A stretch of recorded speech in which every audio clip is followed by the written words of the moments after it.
అంతవరకు ఇదే. మొన్న చచ్చిపోయారు ఎక్కడ అదే రోడ్లో గుర్తు దగ్గర చనిపోయారు. ఇదే లేబరే. You ban this autos and 4-wheeler బ్యాన్డింగ్. ఇవన్నీ ఎందుకు యాక్సిడెంట్లు అవుతారంటే ఇక్కడ ముగ్గురు డ్రైవర్ మధ్యలో ఉంటాడు. ఏమే ఆ మోకాళ్ళు తిప్పాలంటే ఏదో ఒక మోకాలు అడ్డుకుంటుంది.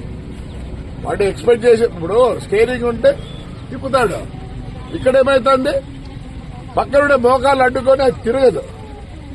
ఇట్లా అన్నప్పుడు సడన్ గా మోకాళ్ళు కొన్ని యాక్సిడెంట్లు అయితే 3-wheeler బ్యాన్ చేయండి. ప్రతి నెల కనీసం 50-60 మంది చచ్చిపోతున్నారు. ఇంకోటి నేను చెప్పేది, వాళ్ళ 5 లక్షలతో పెద్ద షావుకారులు గారు ఖచ్చితంగా వాళ్ళ పిల్లలకు ఉద్యోగాలు ఇవ్వాల్సిందే. అవి కూడా పర్మనెంట్ ఉద్యోగాలు చేయాల్సిందే. లేకపోతే మీరు అష్యూరెన్స్ ఇవ్వకపోతే మొత్తం ఈ ఊరు జనం అంతా కలెక్టర్ ముందర ఉంటుంది.